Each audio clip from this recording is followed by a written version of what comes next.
татар халкының милли мәдәте булырга җыенабыз. Вы возьмите ту долю власти, которую сами можете проглотить. А во внутренние дела Татарстана никто не имеет права вмешиваться. Наш президент – это народный президент, и мы за него голосовали. От войны ушли. Вы знали об этом, да? Ну, конечно. Никогда об этом не говорили, Тимофей Шарипович? Зачем? Когда повестку получили, как восприняли? Отлично. Супер! Вроде бы гордость за него, и в то же время очень жалко, когда уходят вот такие вот ребята.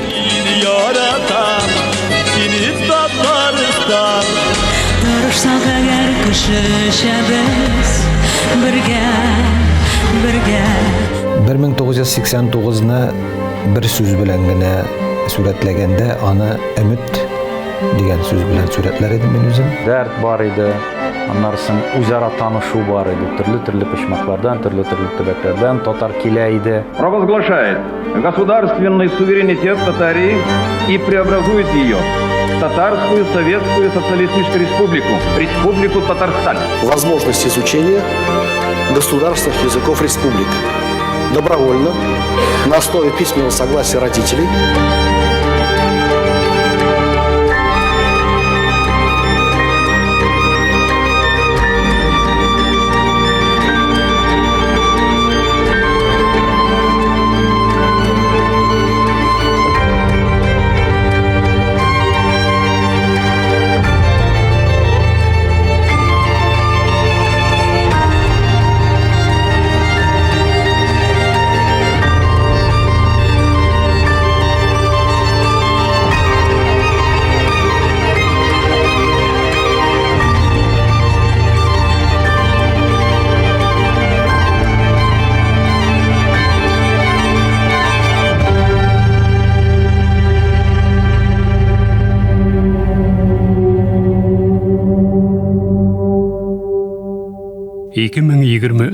Ел Qozon, Татарстан Республикасы башкаласы. 1,300,000 кеше яшәгән заманча шәһәр. Мәчетләре, метросы, халыкара һава аланы эшләп тора. Бүгенге Русиядә иң яхшы, иң бай шәһәрләрнең берсе булып санала. Ниндидер 36 ел элек кенә Qozon Совет җирләрендәге иң хәйрче шәһәрләрнең берсе буларак кабул ителә. Тузган турак, кибетләрдә чиратлар, яшь үсмерләрнең җинаят төркемнәре һәм уйышагына башлаган татар милли хәрәкәте. Календарда 1989 ел. Бу сериядә нәкъ менә шушы елны искә төшерәбез. Мин Казанда яшим, Казан университетында укыйм, тарих факультеты. Талоннар шыриде, буш кибетләр шыриде. Айына 2 мәртәбә 200 граммлык кылбаса алу шырыйды. Шуңа күрә, ләкин беркем дә ачтан үлмәде нигәдер. Мин менә теге ул заманны мактап әйтмим, ләкин кеше шундый авыр шартларда да яшәү өчен ниндер ям таба белә иде. Рим Гыйльфан, Азатлык радиосының татар башкорт хезмәте җитәкчесе. Прагада яши. Опаста туып-үскән яшь егет 1989 елда ул Казан университетының тарих факультеты студенты. Менә мин хәтерлим, Опаска Казаннан кайтыр өчен башта Кара Тун станциясенә кайтасың. Дизелдә, кызыл дизелдә ул 3 сәгать кайта. Шат сайын туктап, килсә килә, килмәсә юк дигәндәй. Һәм дә аннан әле 7-8 чакрым автобус белән кайтасы. Ул автобус шундый ук не белән эшли, теләге булса төшә Кара Тунга, булмаса төшми, һәм кеше шуннан кайтырга тиеш. Ни гаҗәп, автобуслардан эшләп кайтса да, булмаган очракта да кешеләрнең ничектер көтү җәяү кайтуларын хәтерләмим. Һәркем җаен таба иде. 1989 елда Казан Татар Автоном Республикасының Советча Татарияның башкаласы. Шәһәрдә инде ул вакытта ук 1 миллионнан артык кеше яши. Шәһәрдә 16 трамвай маршруты, 10 троллейбус маршруты, шактый гына автобус йөри. Трамвайда йөрү бәясе 3 тиен, троллейбуста 8 тиен. Нәк 1989 елда Казан тарихында беренче экспресс автобус йөри башлый. 71 санлы шушы маршрут Тукай скверыннан Җиңү проспектына таба бара. Шәһәр булай безгә ошады, ул яшел иде, чөнки без җәй вакытында, яз вакытында килдек анда. Яшел иде, ямьле иде, ул яктан аны әйтеп булмый. Аннан соң безнең өчен билгеле зур әйбер ул шәһәр елгалар арасында, yani зур су арасында, без бит диңгез янында тордык. Сезнең шәһәрегез ул елгалар янында, елга кырыында.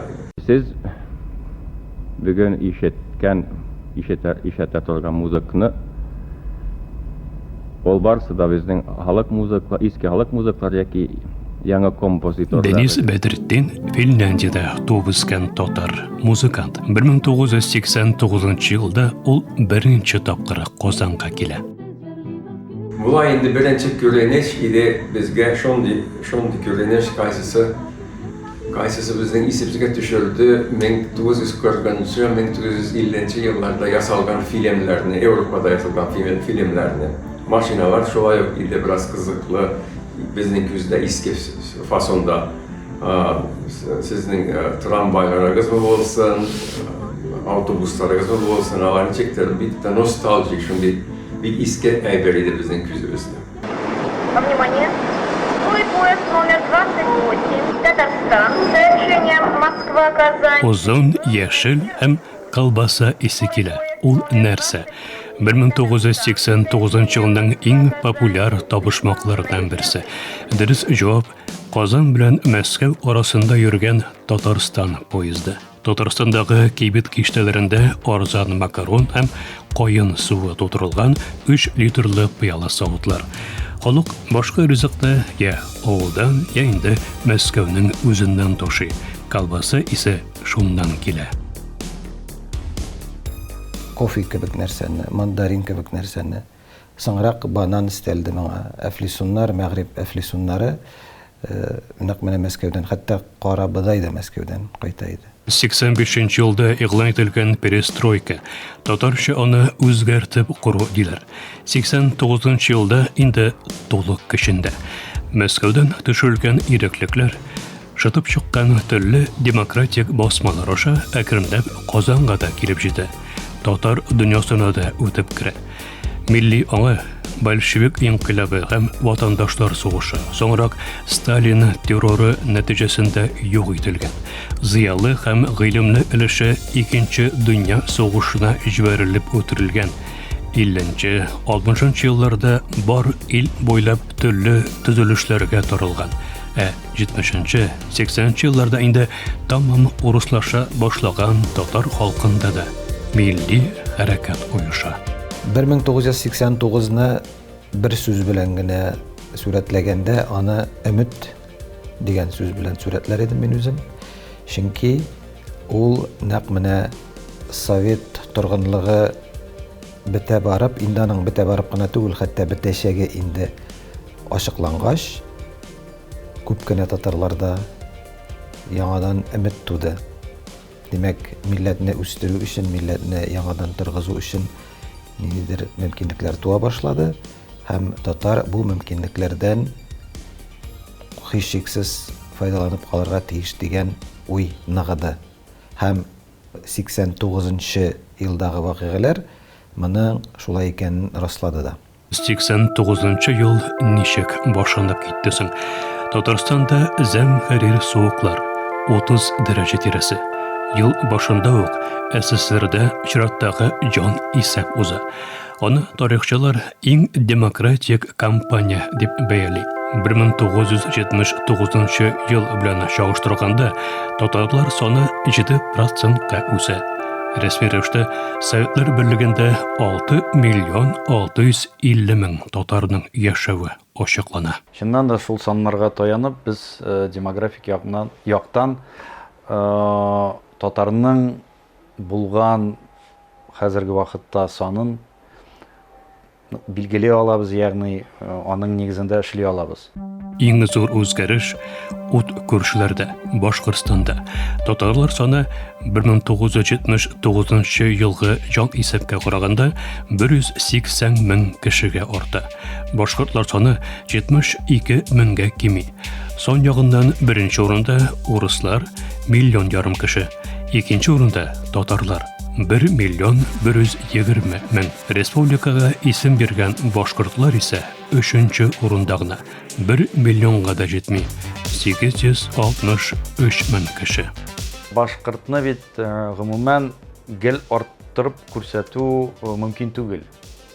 Ни өчен дигәндә, чөнки чыннан да татар җәмәгатьчелеге тарафыннан басым йогынты ясала иде, беренче чиратта зиялылар тарафыннан. Икенчесе чыннан да Татарстан хөкүмәте, Татарстан элитасы күзәтеп тора иде. Ул чакта багланышлар көчле иде, күрәсең Башкортстан белән. Һәм дә ген Татарстанда яңа партияга яңа кешеләр килделәр. Шул тарафтан, мәсәлән, Минтимер Шәймиев үзе актаныштан булу сәбәпле, ул күрәсең теге, ул бит инде Башкортстан белән шигендә урнашкан. Шуңа күрә алар андагы вазгыятны яхшы белә иде. Инде бит ачыклык заманы һәм журналлар, төрле журналлар, бигрәк тә Мәскәүдәге теге калын журналлар ачык материаллар бирә башладылар һәм анда Айдар Хәлимнең «Язык мой, друг мой» дигән мәкаләсе чыкты. Ул мәкалә нәкъ менә шушы проблема турында иде. Башкортстандагы хакимиятнең җирле татарларны башкортлаштыру белән шөгыльләнү турында. Без аны шуннан соң инде ничектер якыннан белдек.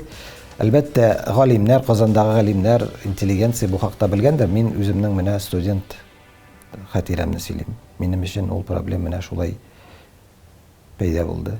89 елгы җан исәп ачыклык чорында уза. Исәп шуны да әйтергә кирәк. Башкортстан түрәләренең элекке җан исәптә татар һәм башкорт саннары белән уйнавын рәсми Мәскәү Башкортстанда инде күптәннән утырган җитәкче Мидхәт Шакировка каршы кулланмакчы була. Аны авторитар идарә алымдарын куллануда гаеплиләр. 1987дә ул эшеннән алына. Әмма аның милли өлкәдәге хаталарын тәнкыйтьләү дәвам итә. Чираттагы җан исәп узарга 1 ел кала Уфага Мәскәүдән КПСС үзәк комитетының политбюро әгъзасы Егор Лигачев җитәкчелегендә комиссия килә. Башкортстанның яңа җитәкчесе инде җан исәп саннарын үзгәртү белән шөгыльләнми. Мидхәт Шакиров заманында булар барысы да бик административ юл аша эшләнде. Менә истән күрсәтмә төшерелде. Сезнең районнан, мисал өчен анда Илеш районыннан шул хәтле башкорт кирәк. Аны шыпырт кына авылны башкорт итеп яздыралар да, аны халык белми дә кала. Ачыклык заманы җиткәч, булар барысы да ничектер җәмәгатьчелеккә мәгълүм була башлады. Шуннан соң татарлар арасында әлбәттә кире үз милләтләренә кайту тырышлыгы артты. Брежнев үлеп китте, Андропов үлеп китте, гомумән сәяси вазгыять үзгәрде. Шуңа күрә обком кешеләре дә үзгәрде ул чакта. Обком кешеләре Мәскәүдә төп кешеләр үзгәрсә, обкомда мәсәлән җирле мәэмурлар үзгәрсә, димәк аның концепциясе дә үзгәрә. Эшкә һәм дә төп мәсьәләләргә карашлары да үзгәрә. Шуңа күрә Башкортстанда вазгыять шулай үзгәрде. Шакиров киткәннән соң Горбачев анда Равмир Хәбибуллин дигән кешене куйды. Ул бернинди сәясәтче дә түгел. Гомер буе хуҗалыкта эшләгән, нефть чыгару өлкәсендә Татарстанда да эшләп киткән, Пермдә да эшләп киткән. Һәм аны беренче секретарь итеп куйдылар. Ул татар. Ялгышмасам, Шакмагыш татары иде. Һәм ул килгәчтән менә бу башкортлаштыру тукталды. Нәкъ җанисәп алдыннан. Шуңа күрә дә җанисәпне 89 елгы җанисәпне мин чыннан да иң демократик дип саныйм. Шуннан соң хәзерге Башкортстанның административ шикләрендәге татарлар күпләп кире татар булып языла башладылар. Татарлар сан ягыннан Башкортстанда 13 ел дәвамында икенче халык булып санала. 2002 елда Муртаза Рахимов чорында җан исәп нәтиҗәләре тамырдан үзгәрә. Башкортлар саны кинәт 357 мең кешегә арта. Татарлар 130 меңгә кими. Татар галимнәре һәм орындагы татар активистлары Башкортстанда яна татарларны башкортлаштыру сәясәте алып барыла дип саный. Башкорт ягы моны татарлашкан башкортларның кире үз милләтенә кайтуы дип атый.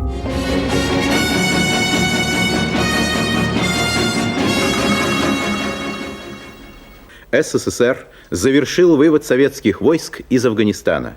В этой стране не осталось ни одного советского солдата. 89 елның 15 февральны Афганстандагы совет гаскәрләре илдән тулысынча чыгарыла. 10 ел дәвам иткән сугышка нокта куела.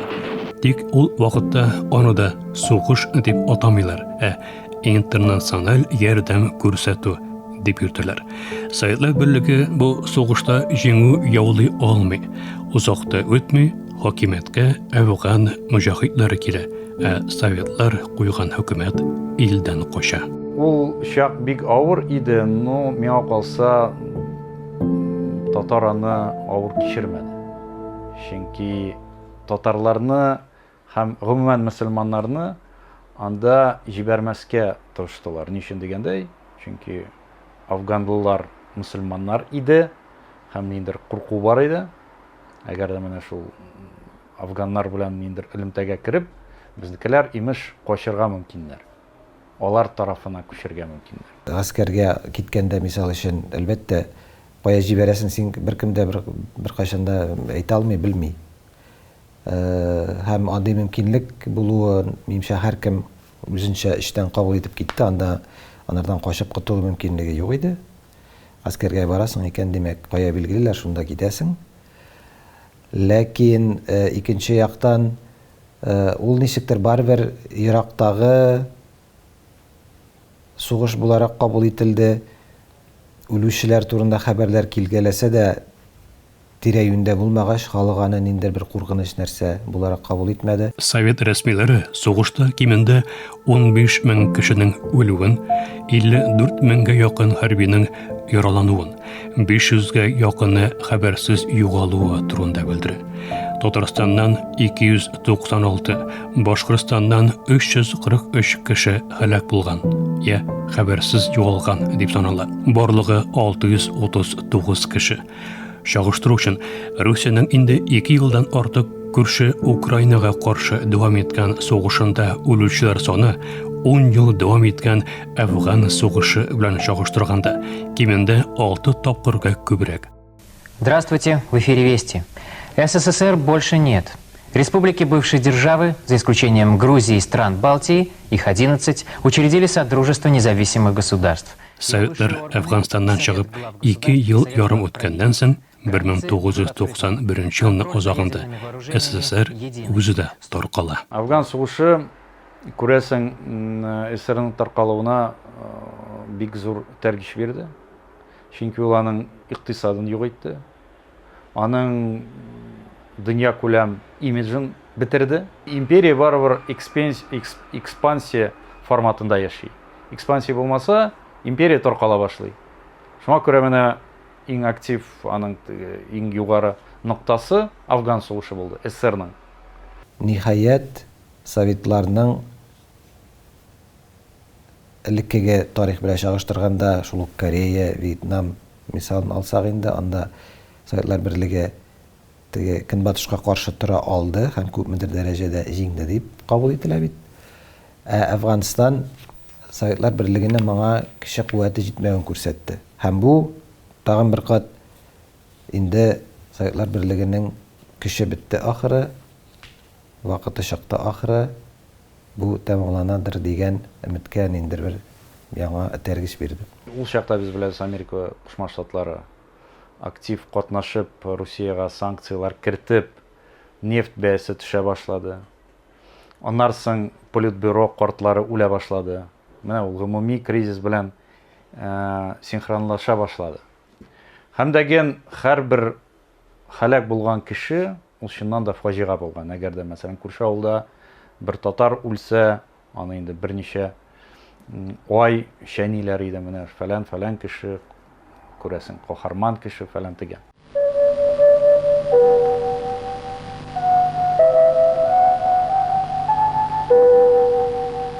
89 ел башында бөтен татар иҗтимагый үзәге, кыскартып әйткәндә, ТИҮнең беренче оештыру корылтае уза. Шушы сәяси хәрәкәт Татарстанның алдагы еллардагы иҗтимагый тормышына зур тәэсир ясап тора. Тарихчы, татар иҗтимагый үзәге идеологларының берсе Дамир Исхаков бу корылтайны татарның зур бер инкыйлабы дип бәяли. Оешманың максаты татар дәүләтчелегенең торгызу була.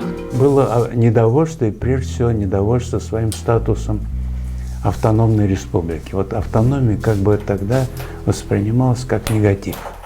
Да, вот мы автономные, боролись с революцией за среднеазиатские народы, они все получили республики, стали союзными, да, а мы остались автономией. Вот эта обида, она была, очень живая обида.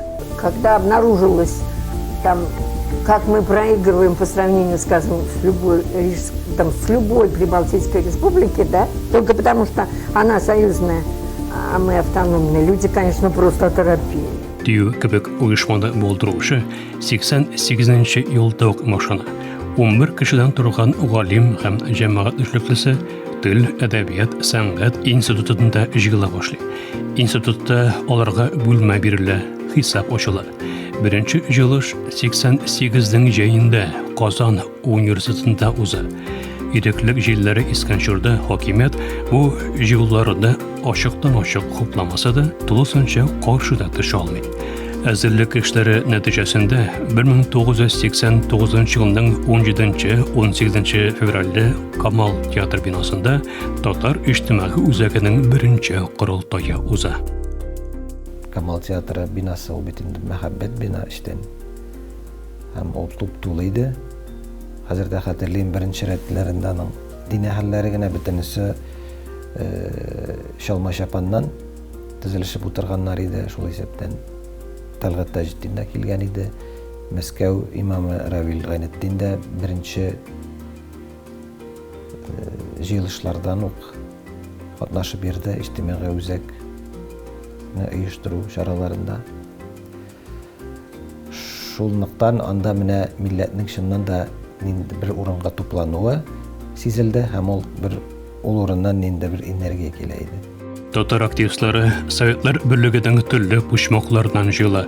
Бу эштә шул исәптән Крым татар вәкилләре дә актив катнаша. Барлыгы 620 делегат. Корылтайда беренче рәис итеп тарихчы галим Марат Мөлеков сайлана. Конечно, приходилось там, чего уж скрывать, тогда Морозов работал в ЦК, он приезжал и там в подвале сидел, приходилось бегать туда, сказать, вот идет в эту сторону, такие-то, будут приниматься решения, что годится, что не годится, утрясать. Анда әле вакытын бирделәр, сәгать 2-дә бетерергә, уннан 2-гә кадәр. Сәхнә артында тора Морозов, менә хәзер инде үз думаларда да торган обкомда эшләп инде бетергән, миңа тагын съездны алып барырга туры килде беренче көнне. Шунда мен әйтәм, әйтегез халыкка. Чыгып та әйтмәгән, 4-кә кадәр барды инде. Һәм шунда беренче мәртәбә без Вафир Гайсатов менә шулай инде әйтим урынча тәмсилләйм. Яни туган телне җырладык бит инде шунда беренче тапкыр. Менә шул 600 халык, аннан тегеләр дә торды инде, райкомниләре дә. Менә шуннан безнең ул теге рәсми булмаган халыкның гимны да өреп китте. Тарихи моментлар. Русские с опаской сначала относились. Вот татары сейчас даже подходили, вот ко мне лично подходили, русские женщины подошли, вы нас выгоните, да? Удивился, вот шла такая пропаганда, что русских из Казани выгоняют. Такой цели не стояла. Стояла такая цель в экономическом отношении. Вот мы здесь, в Татарстане, работаем, и что мы зарабатываем, это наше. Мы же не должны кормить Москву или что-то, или что-то. Сначала мы должны обеспечить свое. Из Москвы шли, вот, московские СМИ давали исключительно негативные материалы. И что самое это как бы было горькое в том, что они во многом были с передержками очень большими. И русских это, естественно, пугало. Но все-таки, если вот вспомнить почту тех времен, когда вот впервые так национальное движение о себе заявили, все-таки русскоязычные как бы не очень участвовали в нашей дискуссии. У нас были уже примеры определенные, потому что до нас этим активно занимались в Прибалтике, особенно в Эстонии. Вот, поэтому мы ориентировались на их деятельность, на их программы. Они стремились к полной независимости. У нас была другая концепция – повышение своего статуса. Ул арада Мәскәүдә яңа берлек килешүе төзү турында сөйләшүләр башлана. Балтык һәм Көньяк Кавказ республикалары бер-бер артлы күбрәк мөстәкыйльлек, хәтта бәйсезлек таләп итә башлый. Татар иҗтимагый үзәгенең төп максаты Татарстанга союздаш республика статусын таләп итү. Русия һәм башка илләр белән тигез дәүләт-ара мөнәсәбәтләр урнаштыру. Татар телен чын дәүләт теле итү. Башка төбәкләрдә яшәүче татарларга милли, мәдәни һәм үз билгеләнү хокукларын гамәлгә ашыруда ярдәм итү. Бигрәк тә актуаль иде Татарстанның үз академиясын булдыру идеясы, союздаш статусы алу беренчеләрдән булып тикшерелде. Ул чакта татар барыбер берләшеп яшәмәде. Ягъни менталь яктан без бер бөтен буларак үзебезне хис итмәдек. Чөнки багланышлар юк иде. Сәяси, мәдәни багланыш бар иде, мәдәни бераз. Әмма башка багланышлар юк иде диярлек. Чөнки ТССР элитасы ул чакта моның белән шөгыльләнмәде. Мәскәү актив күзәтеп торды барысында. Менә БТУ моның белән актив шөгыльләнә башлады. Азатлыкны бик кичкенә чактан таңлау аркасында татарның 20 гасыр башындагы теге күтәрелүе, яңа милли фиркалар барлыкка килү, яңа басмалар барлыкка килү тарихын шактый белү сәбәпле мин менә шул кире кайтадыр дигән, шул шыр кире кайтадыр дигән хис кичердем үзем. Һәм минем өчен бу зур вакыйга иде, бигрәк тә Балтык илләре, Грузия, Украинадагы хәлләрдән санда күреп торасың. Алар бу мәсьәләләрне инде күтәрә, хәл итә, ул югары сәясәткә чыга башлый. Һәм ниһаять бездә дә шулай була икән, шул юнәлештә барабыз икән дигән хис бар иде. Инде беренче ай узу белән бөтен татар иҗтимагый үзәге үз тарафларын куеп, мәйданнарда меңнәрчә кеше катнашында митинглар оештыра башлый. Шуннан да БТУ менә үзенә шундый вазифа алды. Берләштерүче идеологик мәркәз буларак һәм сәяси лидерлык вазифасын алды.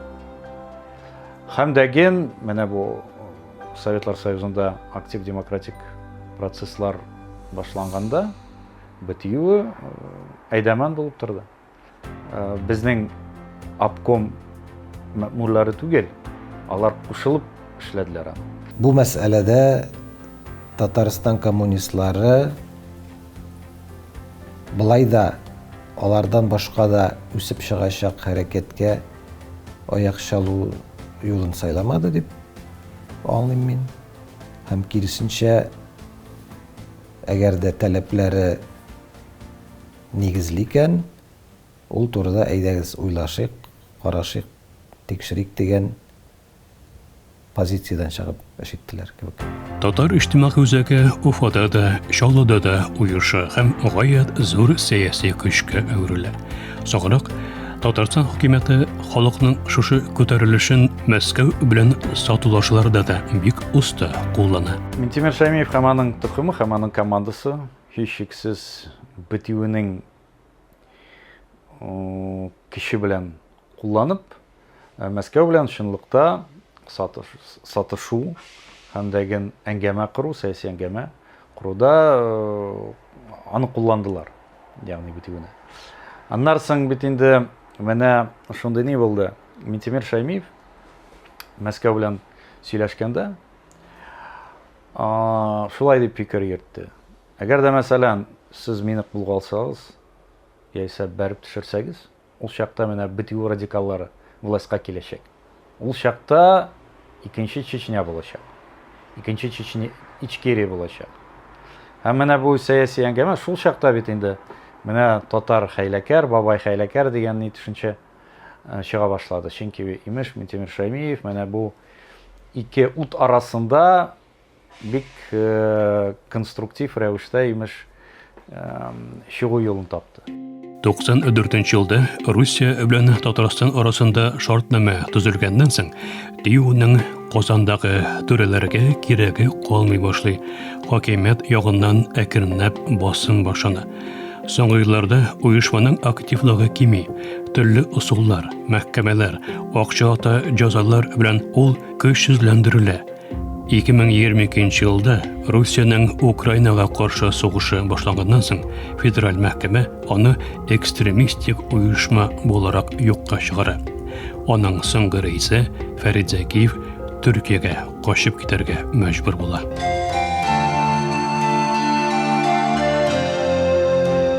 Азатлык радиосы сөйли. Ниһаят, хәзер Казанда Гаяз Исхакыйның әдәби мирасыбыздагы роле һәм урыны турында бәхәс башланып китте.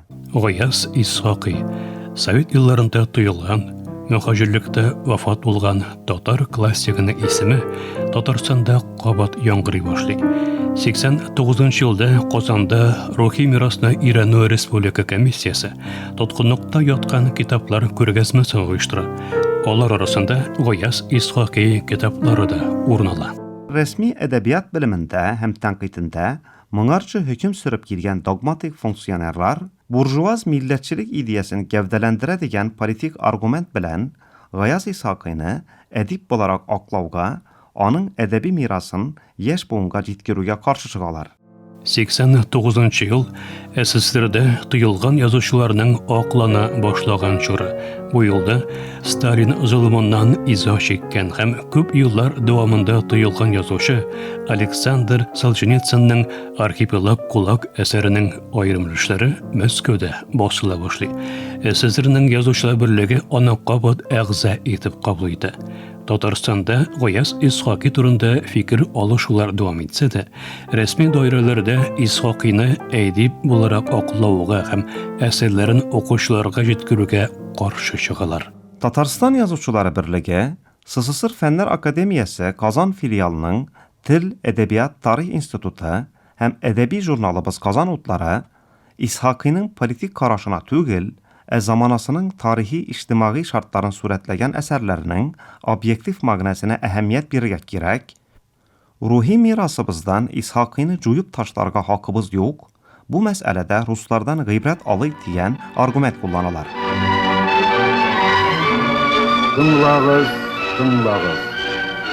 Монда Азатлык радиосы аша хәзерге вакытта чит илләрдә яшәүче сезнең ватандашларыгыз сөйли. Сүз уңайыннан 1953 елдан бирле татар телендә сөйләгән Азатлык радиосын Совет хакимияте дистәләгән еллар буена томалап килә. Бик каты томалау бара иде һәм мин әзме күпме нәрсәдә булса тыңлый алырлык мәгълүмат алыр өчен гадәттә иртән торып сәгать 4-тән 6-га кадәр Азатлык радиосы урта азиягә сөйләйде. Һәм анда томалау да әзрәк буладыр бераз. Һәм иң мөһиме беренче минутларында ишетеп калып була иде. Аннар инде Азатлыкны тыңлау мөмкинлеге бик яман, мөмкин түгел диярлек. Томалау 1988 елда гына бетерелә һәм татар башкортлар ул вакытта Мюнхендан сөйләүче Азатлык радиосын иркенрәк тыңлый ала башлый. Ирекле тыңлый аладыр, Азатлыкны да, урысча Свободаны да, BBC-ны да, Америка авазында. Һәм менә бу 89-дагы өметне бездә тагын да арттырды, чөнки безнең хәзер яшерен, безгә сөйләнмәгән, безгә әйтелмәгән татар тарихын без белә башладык әкренләп. Инде Аяз Исакый исеме татар әдәбиятында тоткан лаеклы урынын соңрак барыбер таба. Шулай да Татарстанда аны каһарман буларак исеменен мәңгеләштерүдән әле дә куркалар. Татар классигы саналган Исакыйның зур музее юк, исеме дә Казандагы бер тыкрыкка гына бирелә. Әдипнең сәяси мирасы турында артык сөйләшмәскә тырышалар. В городе неспокойно. Двор идет на двор, улица на улицу, район на район. Бьют друг друга, бьют инакомыслящих, бьют за то, что оказался на чужой территории, за то, что волосы слишком длинные или майка иностранная. 1989 ел Татарстанда яшь үсмерләр арасында җинаятьчел төркемнәренең чәчәк аткан вакыты. Соңрак ул Казан феномены дип аталып йөртелә башлый. Тебя били? Очень часто, почти каждый день. Даже доходил до того, что очень часто уходил с уроков. Беренче җинаятьчел төркемнәр 70-нче елларда оеша. Иң билгелесе Тәпләп. Турабара Казан микрорайоннарының үз төркемнәре оеша. Алар арасында иң билгеләре Харитакташ, Перваки, Жилка, Тукаевский. Яшь үсмерләр икегә бүленә. Берелеше төркемдә торучылар, икенчесе төркемгә кермәүчеләр. Аларны Чушпан дип атап йөртәләр. Кайберәүләр Чушпан сүзен татар теленнән кергән дип тасаный. Группировкаларда кемнәр күбрәк булган? Татармы, урысмы? Бу сорауга җавап юк. Төркемнәр интернациональ булган. Минем очракта параллель дөнья иде, чөнки мин Казанда укысам да, анда яшәсәм дә, мин андый урам төркемнәре белән үзем очрашмадым. Һәм Казан феномены дигән төшенчәне без литературный газетадан укып белдек беренче. Айрым җинаятьче төркемнәр бер төрле китеп йөргән. Мәсәлән, Жилка һәм Чайники егетләренә кызыл шапкадан гына йөрү тиеш була. Төркемгә кергән яшь үсмерләр дискотекаларда түгәрәк кырып бийләр. Анда чит якларны кертмиләр. Ана ниндер бер айрым Казанга гына хас феномен итеп кабул итү юк иде. Минемчә ул Курскида да булгандыр, Донецкида да булгандыр, Мәскәүдә дә, белмим, теләсә кайсы җирдән, Новосибирда да. Ләкин Казандагысы аның нәрсәсе белән кызык, асылда анда менә бу урбанизациягә эләгеп, әтиәниләре Казанга күчеп килгән, ләкин балалары инде Казанда туып үскән. Бер яктан алар милли тамырларыннан да киселгән, икенче яктан алар урыс миллилегенә дә керә алмаган, чөнки урыслар ничек ул син татар булгачтан урыслар сине кабул итми, син аны автоматик ул культураны, субкультураларны аны автоматик кабул итмисең, кышанда ал шуңа шуның арасында яшәргә, тәрбияләнергә тиеш. Һәм алар менә шушы тегендә дә барып кагылмаган, монда да барып кагылмаган маргиналлар булып үстеләр һәм бик җиңел генә шуның нәтиҗәсендә, шуның аркасында бик җиңел генә криминал дөньяга кереп киттеләр. 1989 елда криминаль тормыш югары ноктасына җитә. Казанда гына да яшь үсмерләр 950 җинаят кыла. Бу барлык җинаятьләрнең 4тән 1 өлеше дигән сүз.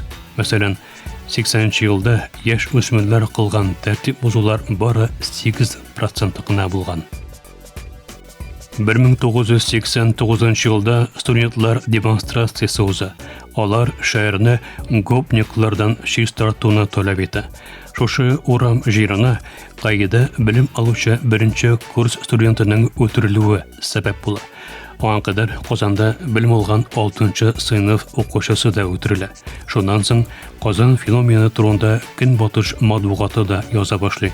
Германия, Австрия, Испания, Швейцария журналистлары Казаннан репортажлар чыгара. Шушы шаукымнан соң группировкалар җыелу урындарын үзгәртә башлый. Казан феномены 90-нчы еллар ахырында гына юкка чыга дип санала.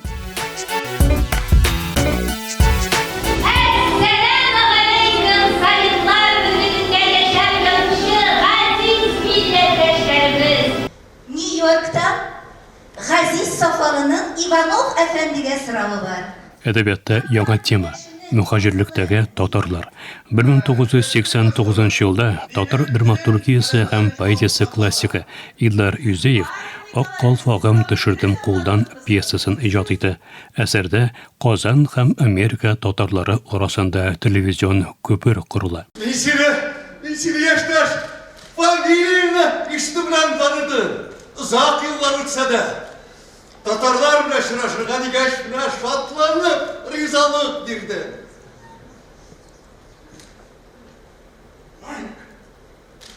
Үзеңме? Мин. Әдәби әсәр шур тарапларында туры килә. Үзгәртеп кору юлларында телевизион күпер жанры популярлык казана. Бу журналистлар Владимир Познер һәм Фил Донахью СССР һәм АКШның гади кешеләре арасында телевизион күпер аша әңгәмәләр курган вакыт. Илдар Юзеев моны татарлар мисалында күрсәтә. Әсәрдә бер телдә сөйләшсәләр дә, Америка һәм Казан татарлары арасында менталь аерма зур булуы күренә. Камал театры бу пьесаны 2017 елда сәхнәгә чыгара.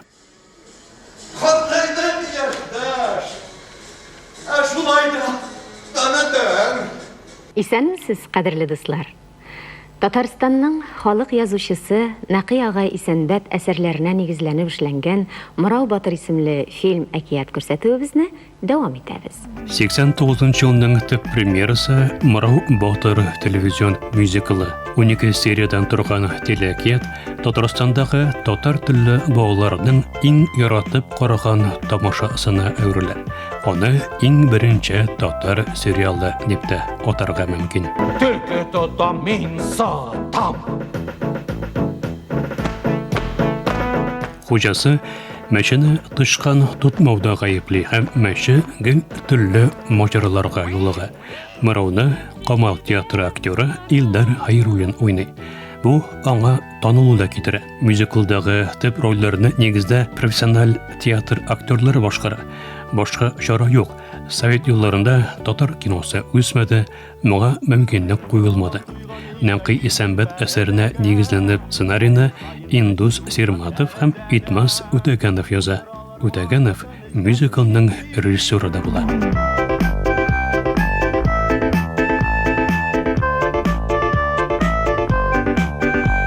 Мюзиклны Түбәнкама нефтехим бүлеп биргән 100 мең сумга төшерәләр. Барысы да кыска вакыт эчендә 2 атнада эшләнә. Актерларга киемнәрне опера театрыннан алалар. Мәсәлән, Морау Пушкин дом операсынага хатын-кыз костюмын киеп уйный. Яман булса башыңа ал да каш күршеңнән.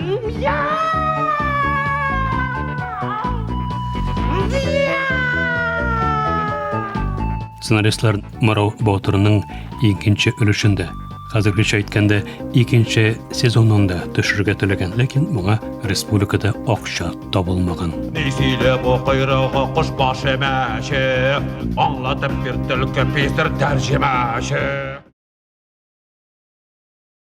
Аракыга баш биргән хуҗаның нигезе ширәк аның. Хикмәтле икәнсең син бичура. Бичура спектакле 89 ел премьерасы. Мәскәүдә Гитус'та укып Казанга кайткан 27 яшьлек режиссер Фәрит Бекчәнтәев Камал театрында беренче спектаклен куя. 5 улыма 5 якка хат язам. Кайтсыннар, күрсеннәр. Алар яшьләр, фикерләре тизек. Алар ничек хәл итсә, мин шуңа риза. Яшь язучы Мансур Гыйләҗевнең Бичура әсәре нигезендә куелган спектакльдә сүз тормышның рухи нигезе, юкка чыгып баручы авыл яшәеше турында бара. Белгечләр, Бекчәнтәев сәхнәдә Совет татар театры кануннарыннан гайры, башка стильдә эшли дип саный. Пафос юк, актерлар тыныч уйный, кычкырып сөйләшми, музыка каты куелмый.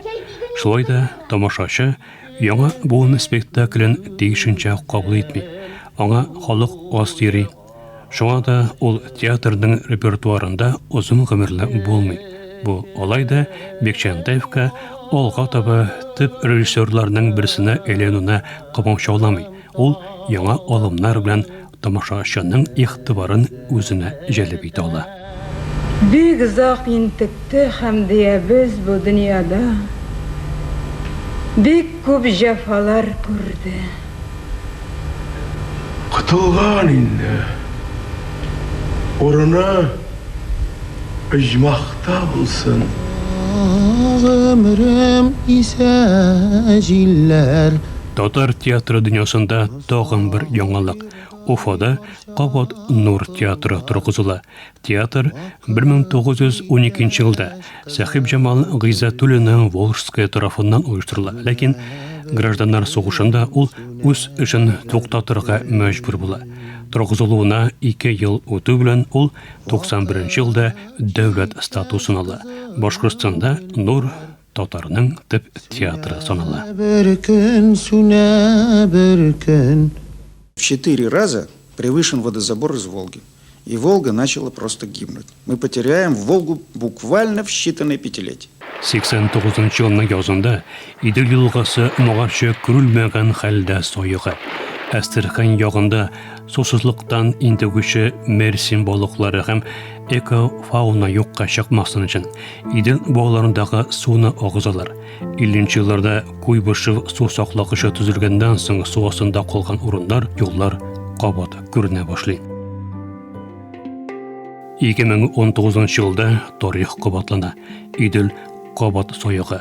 Бу Куйбышев су саклагычыннан суны көпләп агызу белән бәйле. Нәтиҗәдә Идел генә түгел, Казансу, Зия, Шулман, Миша елгалары да союга, ондагы эко-фаунага зыян килә.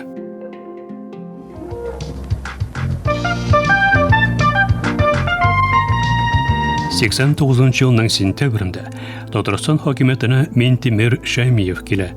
Шәймиевкә кадәр Татар обкомы белән идара иткән Гомәр Усманов Мәскәүгә китә. Башта Татарстан хөкүмәте рәисе булган Гомәр Усманов 1982 елдан 89 елның көзенә кадәр Татарстан өлкә комитетының беренче секретаре. Аның чорында Шалды шәһәре Брежневка әверелә, әмма 88 елда шәһәрнең тарихи исеме кире кайтарыла. Усманов вакытында Минилек Кими, мәсәлән, 80 еллар ахырында Казанда бер татар мәктәбе генә кала. 88 елда татар иҗтимагый үзәге уйыша башлаганда да ул аңа каршы чыга. Я никогда в жизни не бывал в этих обкомах, я вообще и в комсомоле не был, и в партии не был. Первый раз попал в это здание, нас провели к первому секретарю, и он стал на нас орать: вы националисты, вы хотите погубить наше советское государство, вы хотите устроить здесь в Татарстане Карабах. Орал, часа полтора, наверное. Он по-русски говорит, мы по-татарски. И мы отвечаем: мы вот так, за культуру, за язык. Он ничего не слушает, орет. 1,5 часа орал, и мы так ничего не поняв, никакого взаимопонимания, ушли от него. Вот первое у меня столкновение с партократией такое было. Усманов ул бу чорга керә алмады. Ул теге иске заман кешесе иде. Шуңа күрә ул битүгә каршы чыгып, үзенең сәяси статусын битерде.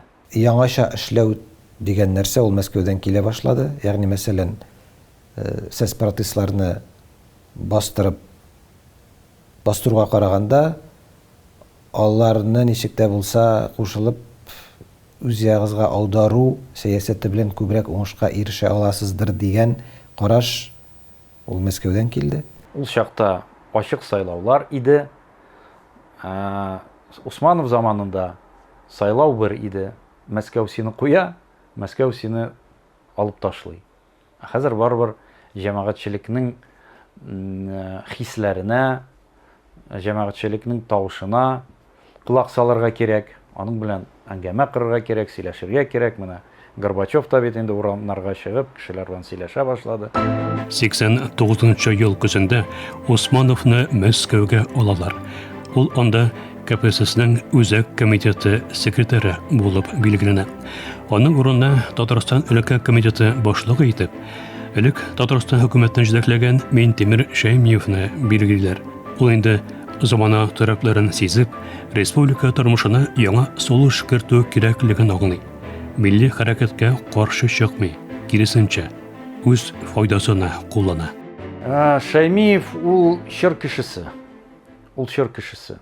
Әлбәттә, менә бу трендга каршы Минтимер Шәймиев миңа калса каршы чыга алмый иде.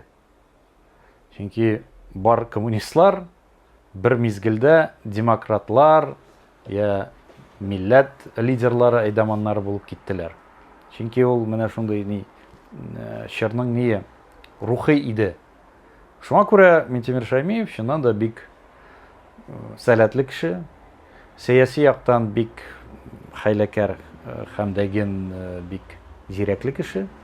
Ул аны белеп алып, менә бу дулкынны җитәкләп алды. Шәймиев чорында Татарстан суверенитет игълан итә, бәйсезлек референдумы үткәрә, яңа конституция кабул итә һәм Мәскәү белән шартнама төзи. Шәймиев президент булган чакта Татарстанда милли мәктәпләр ачыла, икътисади үсеш була. Шул ук вакытта хакимияттәге эшнәлек һәм туган томашалык арып тора. 2000 еллар ахырында Путин вертикаленең сәяси басым астында Татарстан элек ирешкән уңышларын бер артлы югалтты.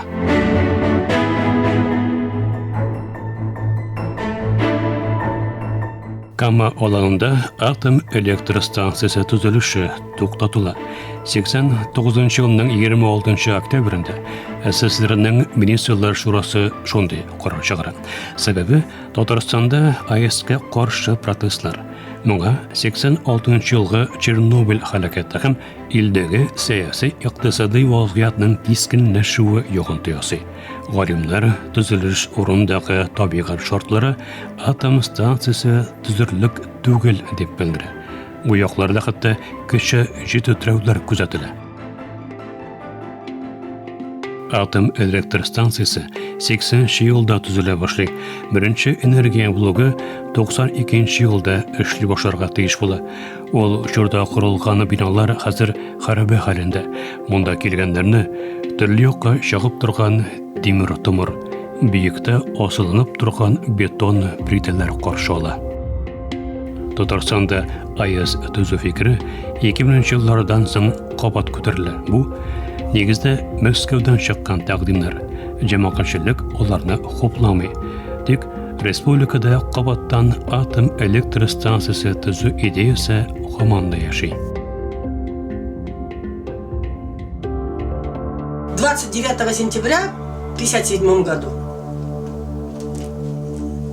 И очень трудно говорить. Произошел такой взрыв, толчок сильный. Совет хакимиятының Чиләбе өлкәсендәге кыштым фаҗигасын 3 ел дәвамында яшереп килгән ачыклана.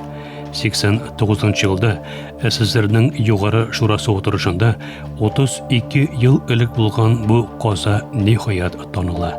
Аның зыяны Чернобыль һәм Фукусима казаларына гына калыша. Такой толчок, прямо, знаете, задребезжала земля, все говорили потом. Мы-то это не понимали, а люди большие, которые участвовали на войнах, они все залезли и сказали, война началась. Когда мы пришли в деревню, у нас в некоторых окна были разбитые, а у бабушки все полки, раньше же не были вот такие полки, там посуда были, все посуды на полу лежали. Они все спрятались под пол, они испугались так. Дөньяда иң зур атом казаларының берсе Маяк комбинатында 57 елның 29 сентябрендә була. Меңнәрчә кеше казадан килгән зыянны бетерү эшенә җигелә. Тагы да күбрәге башка урыннарга күчерелә. Әмма беренче авыл нигездә татар авыллары турып кала һәм менә инде 70 елга якын яшәү өчен көрәшә. Җирле халык бу фаҗиганы атом ярдәмендә кешеләрне юкка чыгару сынавы дип атый. Башкалары кешеләрнең монда яшәп калган халыкның газабын түрәләр баштаклыгы белән аңлата. Казадан соң күтәрелгән нурланыш болыты беренче булып ул вакытта 4000 кеше яшәгән Кара Булак авылы өстеннән уза. Ул Маяк комбинатыннан нибары 30-40 шақырым ераклыкта урнашкан була. Хәзер анда 400-ләп кенә кеше яши.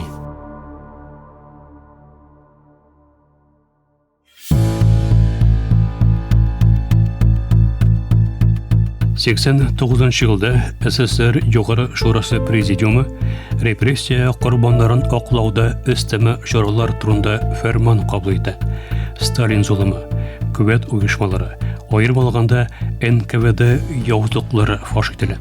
89-98 еллар эчендә Татарстан прокуратурасы террорда үтерелгән, әзерлекләнгән 20 меңнән артык кешене аклый. Татарстан Эчке эшләр министрлыгы Русия мәдәби илләреннән 48 меңнән артык мөрәҗәгать кабул итә һәм 64 мең ярым кешене аклап чыга. 89-нчы елда акланучылар арасында рәссам Бакый Урманчы да була. 90-нчы елларда Солтан Галиев һәм аның тарафдарлары аклана. Шул ук елны 1944 елгы Кырым татар сөргүрендә җинаятьчелек дип таныйлар. Шуңа да карамастан, Кырым татарларының үз ватаны Кырымга кайтуына китәләр куру дәвам итә. Алар көпләп 90-нчы еллар башында гына кайта башлый.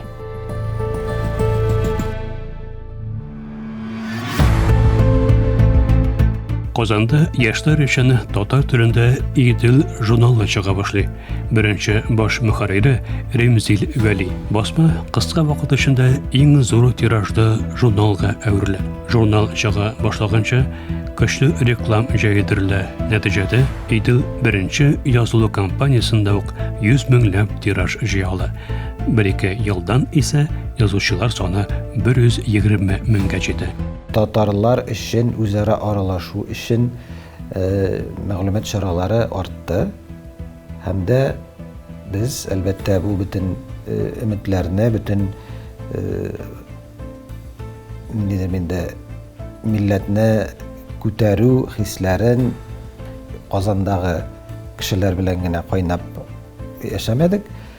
Ул татарлар яшәгән төбәкләргә дә барып җитте.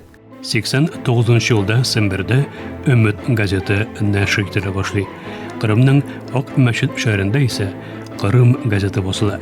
Бу 1944 елгы депортациyaдан соң Кырымда чыга башлаган Кырым татар телендәге беренче вакытлы матбугат чарасы. Татар профсоюзларының Яңа аваз дигән газеты барлыкка килә. Ул да татар мәсьәләсенә зур игътибар бирә. Казан университетында татар филологиясе һәм тарихы факультеты Татфак уеша. Университетның атналык басмасы татарчада чыга башлый. Советлар берлегендәге иреклекләр башлану, Горбачев килү белән хәбәрдарлык чоры, тизләнеш процесслары башлангачтан үзгәртеп кору дип атыйбыз бит инде ул чорны гомумән. Анда сүз иреклеге, басмалар иреклеге чыкты һәм шуның сурәтендә татар басмалары да арта башлады.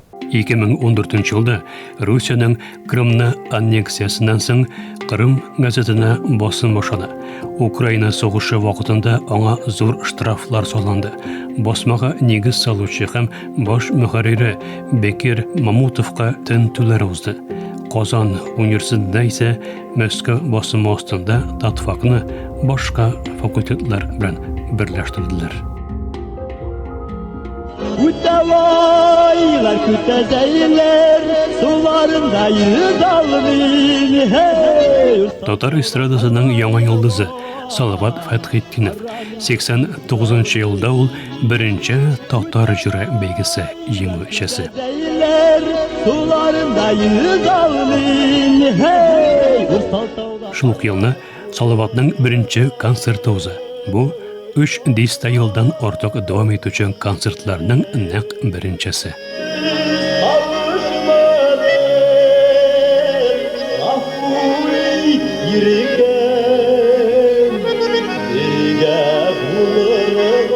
Хәзерге Башкортстанда туып үскән Салават Фәтхетдинов мөстәкыйльлек чорының бер символына әверелә. Сине яратам, сине Татарстан. 89-нчы ел татар эстрадасының сыйфаты юкка чыкмаган чоры санала. tənqidçilər tarafından da hazırki kibik tənqidləngan şağı түгел. Jırlarda ələ gitara, barabanlar yanrı.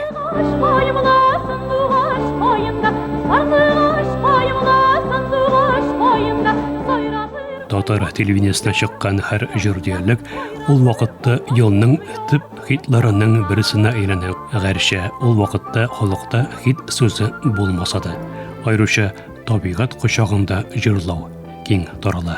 Əgər yıraqlarga gidib barsam, sağınudan sində yansa utlar.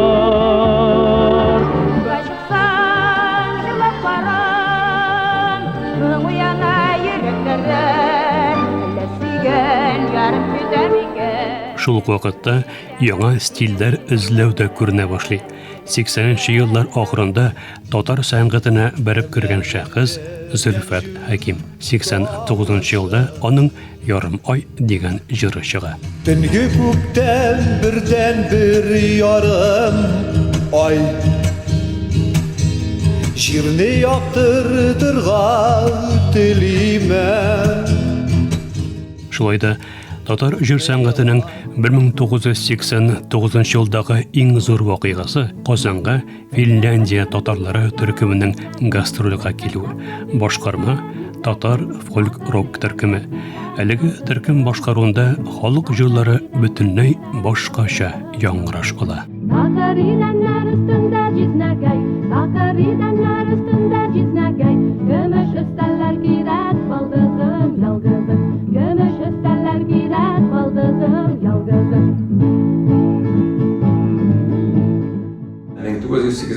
Yılına kilgende bizning uchun qiziqli ayollardi shu biz tatar tilini işite başladık. Vokzaldama bo'lsin, ularda yurganda turli o'rinlarda tatar tilini işite başladık.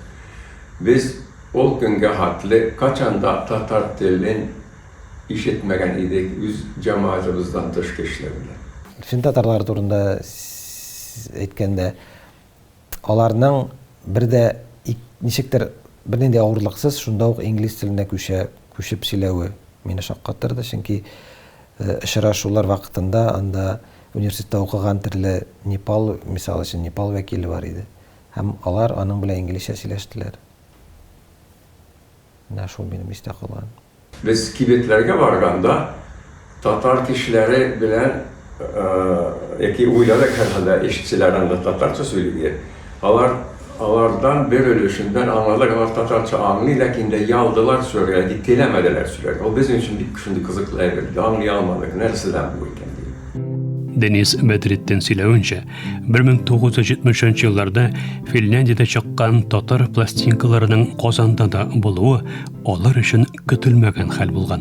70 yıllarda çıkan plastinkalarını Tataristan'da da belediler de işitkenler idi. O bizim için bir gerek bir şimdi gururlandara torgan bir aybir buldu. Tataristan televizyası Finlandiyadan kelgan tatarlarni yozdıra, onlarning jırlarından turgan topşuru әзерли.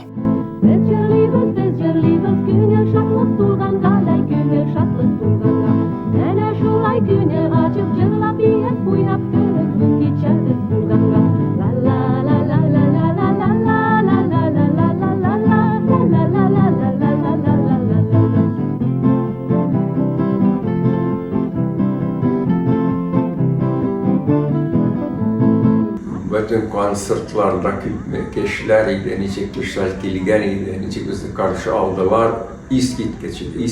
Bizim ömrümüzde kaçan da andı yılı, yakşı zor karşı alıyor bulgana yok idi, kayada.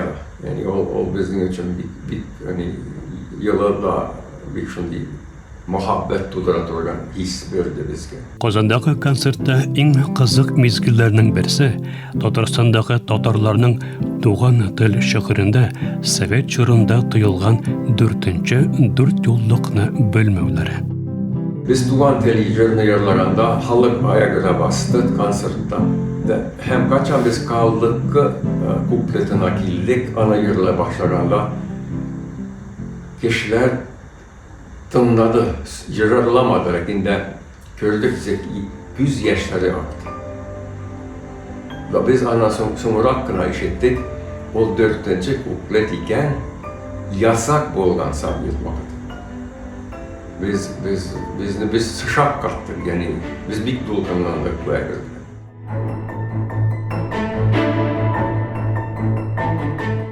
Bir 1989 yıl şırına Tatar halkı, Tatar milleti Sovet hakimiyeti aslında yaşayan 3-nji buun formasında kirdi. Hem ul buunun her birisi Sovetler basım aslında, Sovetler aslında nidir repressiyalar ütken, hem özünün milliligine karşı uyuşturulgan şaralar şartlarında uzdu. Şuluk birinci buun aytsaň 20-30 yıllar alar baylardan, asıl zatlardan qıtıluu, ýagny milletiniň iň bilimli qatlamyndan qıtıluu, üterүү, ýakuw, ýa sirginge jiberүү. İmamlarny şunday ok yazmyşga duşar etүү, olarny qow, lagerlarga jiberүү. Hem de indi 30 yıllar repressiýalary. Hem gaýipläwlerniň tip formasy ul mena şol millet wekillerin milletçilikde gaýipläw idi nigizde. Şoňa görä şuşa buunlar anlaryň ikinji buunun narsaýynda ikinji dünýä suguşy şyryna tory kildi. Köp kişi şunda ketip şun ýazyşylar, intelligensiýa wekilleri halak boldular, ýogaldylar. Üçinçi buun aýtyr idem, türli komsomol tüzülüşler ýasap, tugan ýaklarynyň, watanlaryndan kişilep tügül, lekin nindir bir kompaniýalar aşa türli tüzülüşlerge, onda Sibirge, Şiremjir köterүү, Kazakstanga, atom stansiýalaryny ýasawga şulay tarqatdylar milletini. Hem şunun şartlarında elbette Tatarlarda nindir bir gündemlik, bu şulaydır indi, şulay barga tiýişdir indi diýen bir qaraş ýaşap kildi. Şoňa görä köpler menimçe özlerin Sovet kişileri etip tyýgandyr ul wagtda. Hem edem bit basym astynda Tatarlar millet problemleri bilen şugullanýan garaganda köprek görüş bilen özlerini saklap kaluu, ailelerin başatuu, şirtuu, ýakşy bilim aluu. Hem şunun şul prosesde elbette soňrak tilde ýugala, özüňde ýugala. Etkendey Sovet şyrynyň indi soňky ýyllarynda milletara nikahlar meselesi bek aktual boldy Tatarlar üçin. Men ol şakdagy statistikany bek ýakşy häterleyim, çünki Tatarlar milletara nikahlarga kirүү ýagyndan ilde birinci orunda turalar idi. 42%, ýagny ul zamanda tüzülgen ailelerinin yartısı diýerlik, Tatarlar arasında tüzülgen ailelerinin milletara ya urus bilen ya başka millet vekili bilen idi. Lekin şoňa da garamasdan 89-njy ýylda Tatarlar siýasatda da, medeni ruhy birlikde de öz ara toplana başly. Döwlet gurşuwy bilen tügül, öz ihtiýary bilen halakynyň milli meselege betaraf bolmagan ülüşi şakdy zor bolar. Munyň da öz sebepleri bar. Menimçe 89-90 yıllar olar Tatar milli hareketinin iň aktiv çyry idi, iň ýugary noktasy idi. Çünki dert bar idi, romantizm bar idi, köresin, ninedir tigi hyýallar bar idi. Elmene bu hyýallar ninedir tigi diwarga nitmeydi, berilmeydi. Şundan da dünýä matur, dünýä kiň, Tatarnyň niýde ýok, ışığı da ýok, goýa barma. Tatar jerligi. Ul millilik tabiği tiste saklangan idi. Basım kişili bulsa da ul zamanda Tatar tiline karşı, Tatarlıkka karşı turdan tura hüjümler bulmadı. Mine hazırki kebek, mektepten qowu kebek nerseler. Nindir ymtylışlar, nindir siýaset hem wagt ýek hüjümler, hüjüm dep de aýta almaýam, kampaniýalar buldy. Elbette misal üçin şäherdägi mekteplerni шул ук ата-аналарның теләкләренә нигезләнеп урысчага күчереп бетерделәр. Казанда бер генә татар мәктәбе калган иде. Менә авылларда татар мәгарифе калды. Анда хәтта ки физикларны, биологияларны, математиканы татарча өйрәнү ул нормаль иде. Район үзәкләрендә әлбәттә параллель класслар, урысча һәм татарча укыту инде нормага әйләнеп бара иде. Ләкин миллилек, татарның миллилеге шул беренче чиратта авыл культурасына бәйле бит инде ул әле сакланган иде һәм көчле иде. Татарстанда да, читтәге татар авылларында шул ук менә Чуашстандагы татар авылларын әйтик, Пензадагы татар авыллары, Самардагы татар авыллары, Башкортстан җирендәге татар авыллары, алар барысы да миллилекне саклап килде. Һәм шуңа күрә менә бу тышаулар бераз кими башлагачтан ул шунда ук яңадан күтәрелеп чыкты. 89 елда Болгарда иң беренче изге Болгар җыены үткәрелә. Ул 922 елда Идел буендагы болгарлар ислам динен кабул итүнең хиҗри 1100 еллыгын билгеләү кысаларында оештырыла. Аның башында СССРның Европа өлеше мөфтие Талгат Таҗиддин тора. Аңа кадәр 88 елда Урыс православ ширкәве Русьны чокындыруның 1000 еллыгын билгели. Татар мөфтие шуннан файдаланып, мусульман татарлар өчен дә шундый тантана үткәрүгә алына. Халык бу чараны яратып кабул итә. Чит илдәрдән шактына кунак килә, араларында мөхаҗириятта яшәгән татарлар да була. Идел буендагы исламның 1100 еллыгы мәчетләрне кайтару, яңаларын төзү өчен дә Татарстан һәм татар мусульманнары өчен зур үтәргеч була. Ул Болгар җыены дип аталмады ул заманда. Аннары соң аны шулай иттереп оештыра башладылар һәр елны. Ләкин менә шушы дини тантаналар игътибарны Болгарга юнәлдерде. Дәрт бар иде. Аннары соң үзара танышу бар иде. Төрле почмаклардан, төрле төбәкләрдән татар килә иде. Шунда ниндер элемтәләр, багланышлар барлыкка килде. Ул чакта горизонталь. Чит илдән килгән кешеләр дә бар иде. Минемчә, Америка татарлары вәкилләре, Финляндиядән ислам җәмгыяте вәкилләре һәм бу да үзенә күрә бер ачыклыкның бер нәрсәсе дип әйтәм инде. Мисалы булды безнең өчен. Ягъни без үзебез ил эчендә генә түгел, ул ачышларны дөнья белән аралашуда да күрә башладык. Соңрак Болгар җыенына оештыруга хакимият та кушыла һәм мөфтият аша аны үз кулына ала.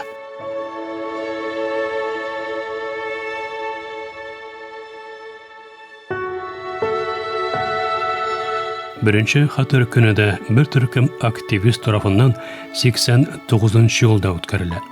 Ул мин үзем беренчесендә катнашмадым. Ничектер ул бик тар даирә арасында гына, бигрәк тә Фәүзия Бәйрәмова тирәсендә тупланган кешеләр арасында барлыкка килде ул идея һәм алар аны шул ниндер бер ул киң форматта узмады. Хәтерләвемчә, алар Кремльгә барып, Сөембикә манарасы янында шул дога кылып, шундый бер җыен формасында оештырылды. 1989 елда инде шактый сизелә башлаган иреклек нәтиҗәсендә татар вәкилләре әле 1552 елда ук югалткан дәүләтчелек идеясын яңадан күтәреп чыга. Буыннан буынга күчкән менә әби бабаларыбыздан ишеткән шул ук Сөембикә легендасы, ул бит дәүләт булу легендасы. Һәм ул аны безгә әбиләребез, бабаларыбыз сөйләп белгән нәрсә, безгә аны мәктәпләрдә укытмадылар. Шуңа күрә ул бар иде. Казан ханлыгы булган, яулап алынган, ләкин ул ничектер теге аның турында сөйләнми. Шуңа күрә теге ниндер бер табу кебегрәк бер нәрсә иде ул. Бер елдан соң 90 елда хәтер көне мәйдан тутырып меңләгән кешене җыя. Шәһәр үзәгендәге Ирек мәйданындагы митингтан соң халык Казан кирмәненә, Сөембекә манарасы янына кузгала. Хәтер киренә чыгучылар татарның дәүләтчелеген торгызуны таләп итә. 2000 еллар башыннан Путин хакимияте учурында хәтер киренә мөнәсәбәт үзгәрә башлый. Акрынлап башта Ирек мәйданындагы митингны һәм Казан кирмәненә йөрүштә тоялар. Аннан Камал театры янындагы мәйданда җыелу һәм Җамик мәчете янындагы урам йөрүше дә тоела. Соңгы берничә елда аз санлы митинглар үзәктән читтәге Тинчурин паркында узып килде. Русиянең Украинага каршы сугыш башлауыннан соң хәтер көнен уздыруны рөхсәт итми башладылар. Татарстан суверенитеты турында декларация ничек кабул ителде? Татарларның мөстәкыйльлек яулый алуына өметләр ни дәрәҗәдә зур булды? СССРның җибәрелүенә 1 ел калып барган 90 елда Татарстан һәм татар халкы тормышында нинди вакыйгалар булды? Ул хакта Татарстан һәм татарлар 1989-2024 еллар проектының 2нче сериясендә сөйләрбез. Азатлык радиосының YouTube каналына язылыгыз. Безнең белән бергә булыгыз.